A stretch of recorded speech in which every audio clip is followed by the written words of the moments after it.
When all hopes of conceiving were almost lost, the pregnancy of John George Haigh brought smiles, happiness, and joy to his parents.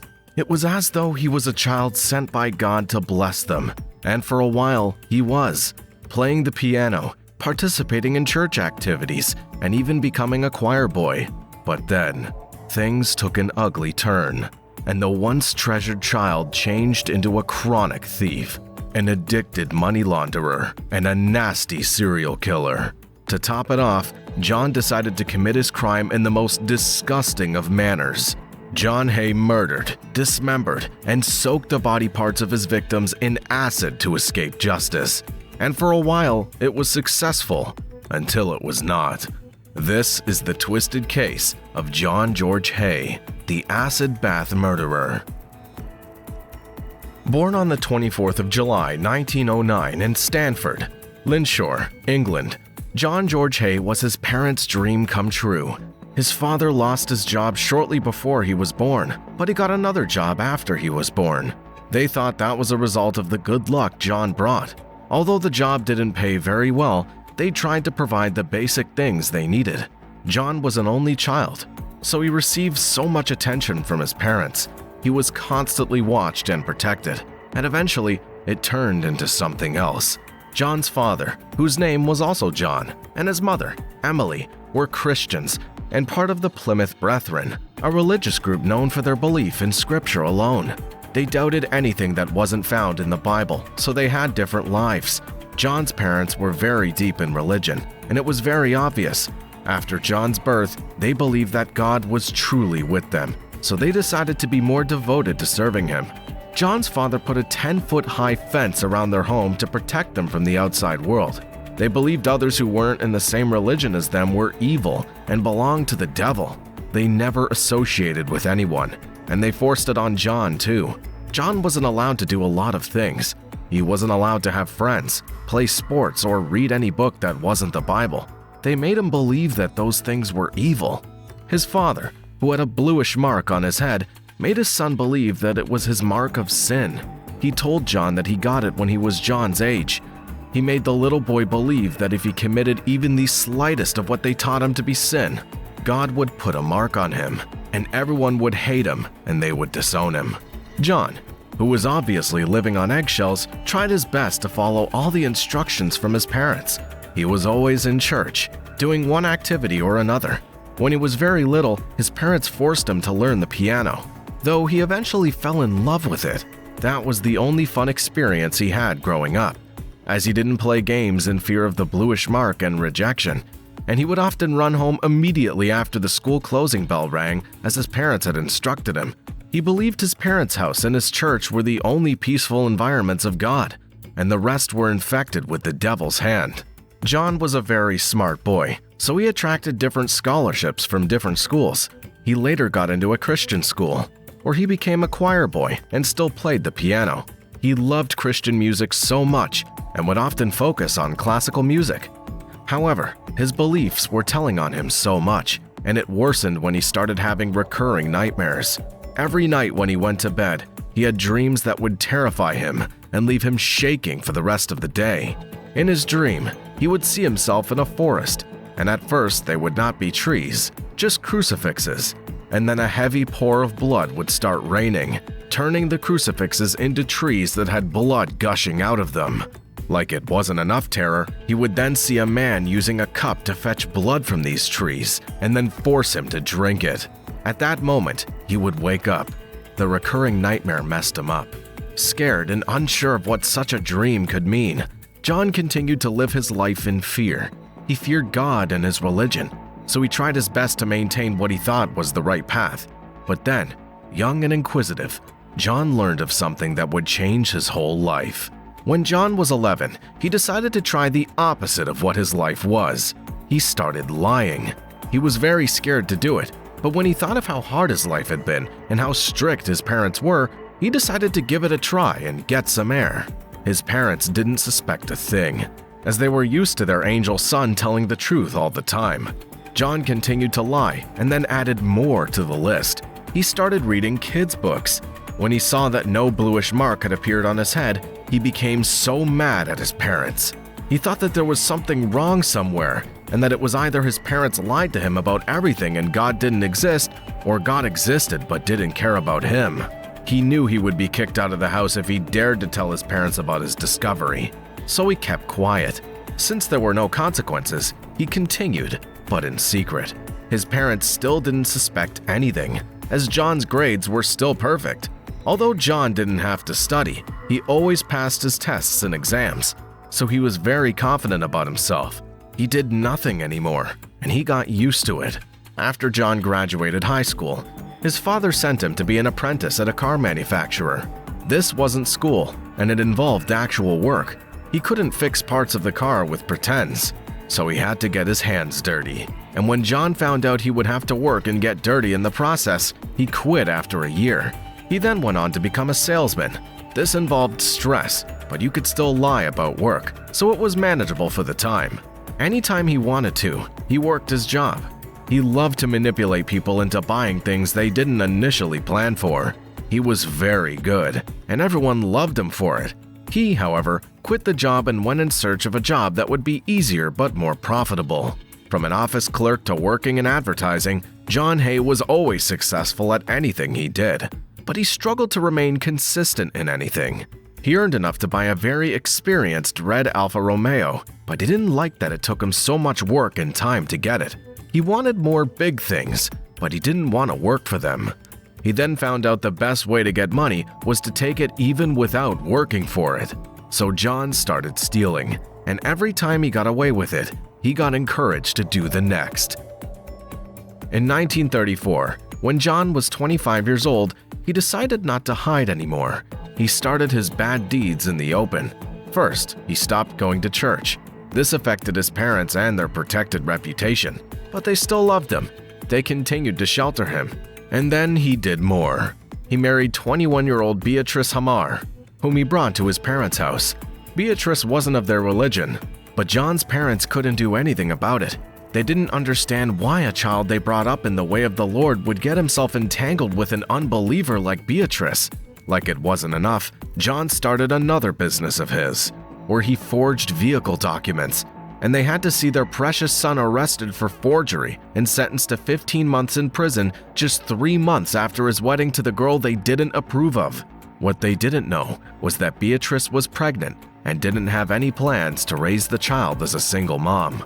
After Beatrice gave birth, she bluntly announced that she had given up the girl child for adoption.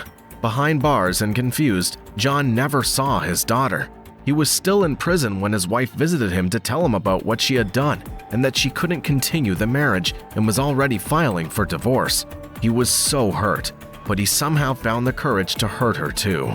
He told her that they were never married because he had legally married another woman before toiling with her feelings and faking their marriage. He wanted to get back at her, and he did, but he also made the divorce faster. This was a trying time for John, as he didn't know how he would go on with his life, but he knew he wasn't going to allow himself to suffer. John was later released after spending his time in prison. He claimed he had changed and was going to engage in only legal activities. So he started his own business, but with a partner. It was a dry cleaning business, and just like his previous jobs, the dry cleaning business was very successful. He didn't do the work. That was what his partner did. He only concentrated on making everything balanced. Everything went on well until his partner died in a motorcycle accident. The business became dull, as John never attempted to wash or clean any of the client's things.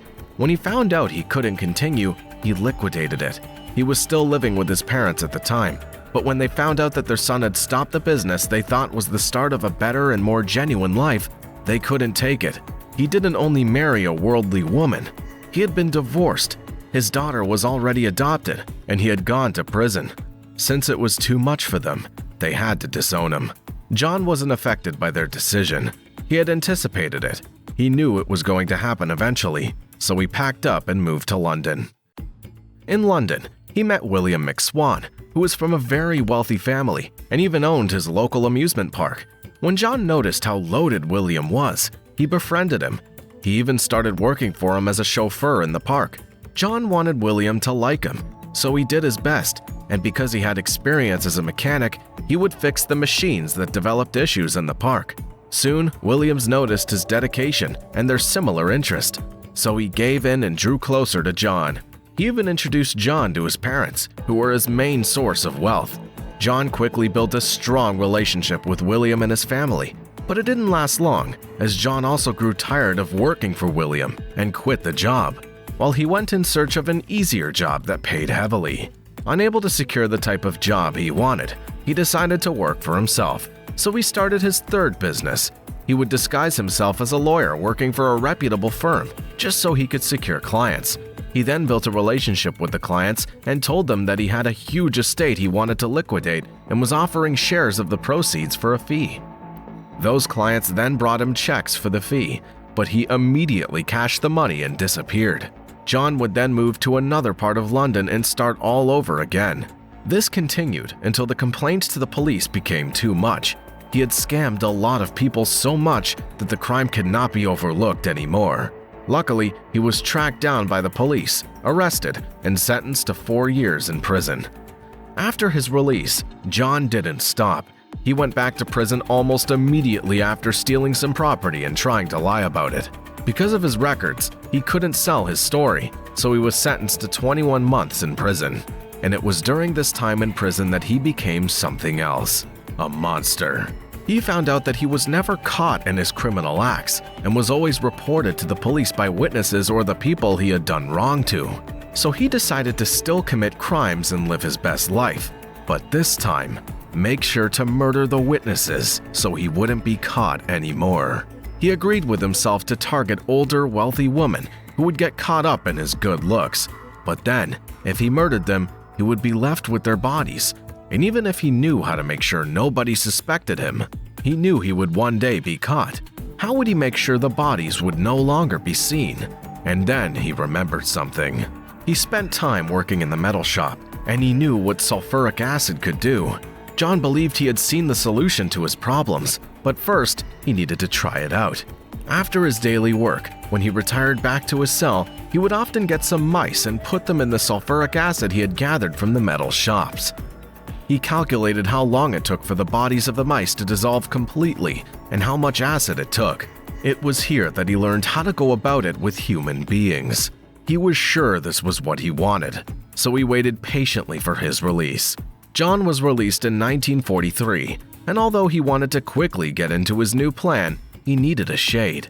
Something that could distract anyone from thinking he was a suspect or he had anything to do with any murder.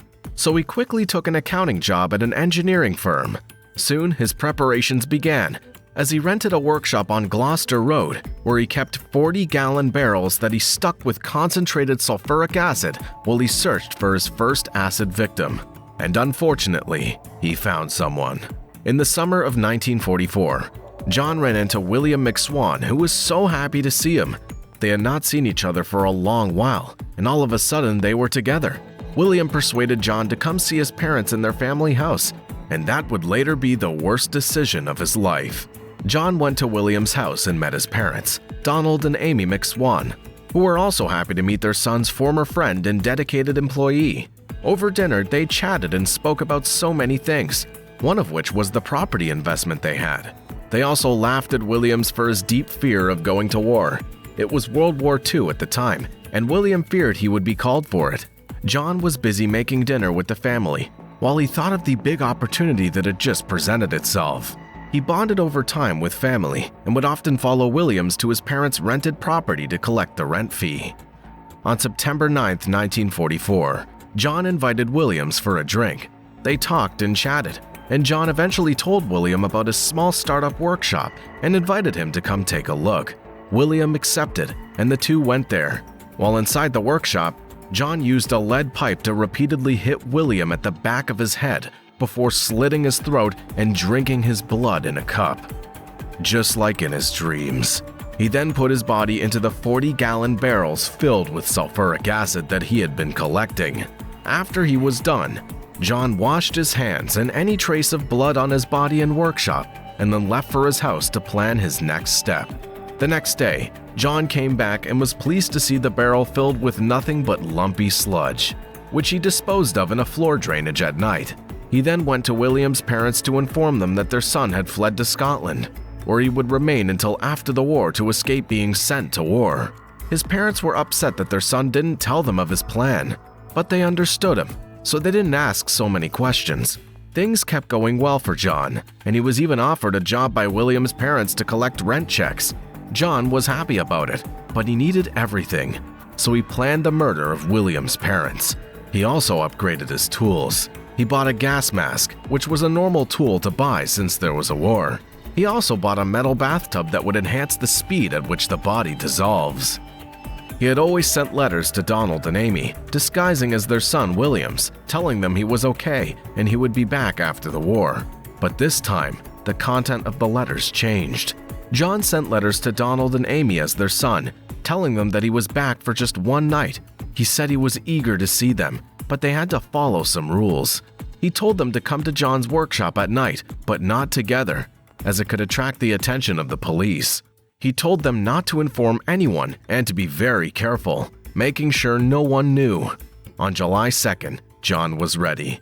He was going to own everything, so he needed to be careful. As planned, John drove to the house to pick up Donald. On entering the workshop, John attacked Donald with the same lead pipe until he was sure that Donald was dead. He then dragged his body to the metal bathtub, left it there while he cleaned himself up, and left to go pick up Amy. Just like the first two, he didn't allow her to think about what was going on before he hit her too at the back of the head. He then brought the bodies to his work desk and started cutting them into pieces before dropping them into the bathtub, which he would later fill with sulfur and hydrochloric acid. When he was done, he cleaned the area and left happily. The next day, he went to the landlady and informed her that her tenants had traveled for a very long time and that he would be in charge of their properties. It wasn't shocking at all. Everyone knew he was close to them, so it wasn't suspicious. He wasn't done though. He went to the family lawyer, pretending to be William's McSwan, and told him to move all the family's properties to John Haigh until they came back from their vacation. The lawyer, who had never seen Williams, accepted after a few correctly answered questions. It was done. John had his wish, so he immediately sold the first property, which gave him £2,000, and the second property, which gave him £4,000. John was sitting on a lot of money. He had enough that could settle him for a very, very long time, but instead, he chose to throw it away. John started partying and living an extra luxurious lifestyle, and 3 years later, the money finished. He became broke and even had to sell his workshops for money. He didn't know what else to do but to go back to his lucrative evil plan. He had a problem though. He didn't have a workshop to carry out the plan or any rich friend to murder, so he kept searching, and soon things fell into place for him. He used his last money to rent a cheap workshop at Crawling, which is a little bit far from London. He also met 49-year-old Dr. Archibald Henderson and his young wife Rose, who were very wealthy and wanted to sell off their expensive plot of land in London. He immediately inquired about buying the land, but he had other intentions in mind. He befriended them and told them about his skills at playing the piano. At the time, the Hendersons were about to purchase a new house, so they told John to play the piano at their housewarming, which he did happily. He used it as an opportunity to learn more about the family. It was during the housewarming that he found the gun collection of Dr. Archibald and changed his murder pattern from using a pipe to kill to shooting. It was easier and wouldn't get much blood all over, so he stole one of the guns. He kept planning and building his way up in the lives of the Hendersons, waiting for an opportunity to lure them to his workshop one at a time without suspicion. And sadly, the opportunity came.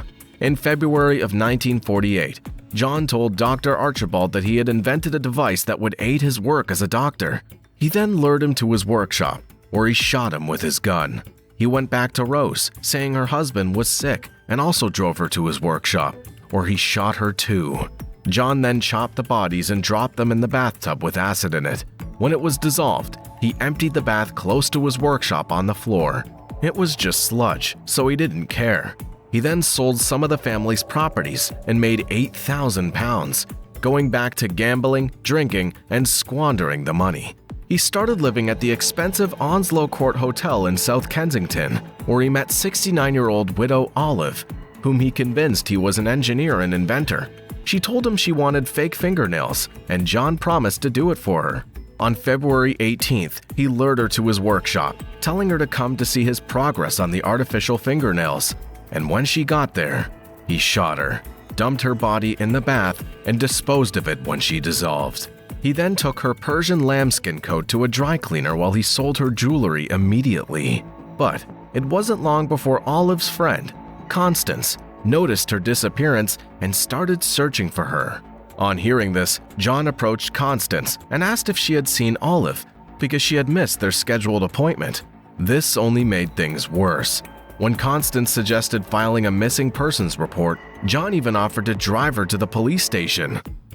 After the report, the police began investigations immediately, and one of the first steps they took was to look up information about John.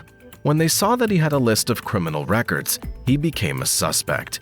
They continued to question John, but he was stuck with the information that they had an appointment at his workshop, but she never showed up. While this excuse was only briefly satisfactory, the police decided to check John's workshop, where they found barrels, an empty bathtub, a rubber apron, a gas mask, and a half-empty container of sulfuric acid.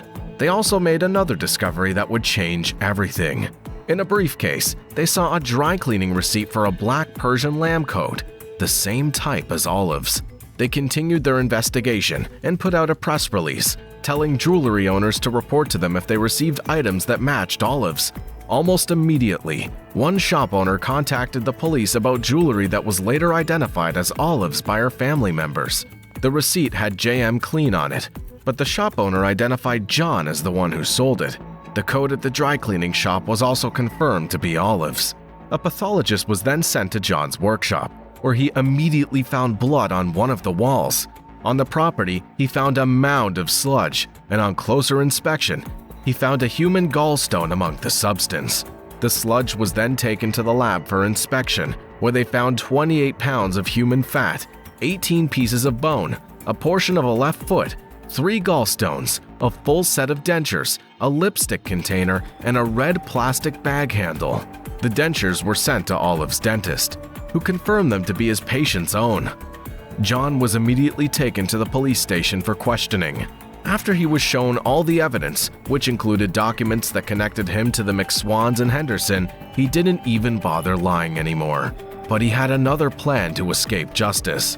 As he confessed to killing Olive Duran Deacon, Archibald and Rose Henderson, and Donald, Amy, and Williams McSwan, he added 3 more victims.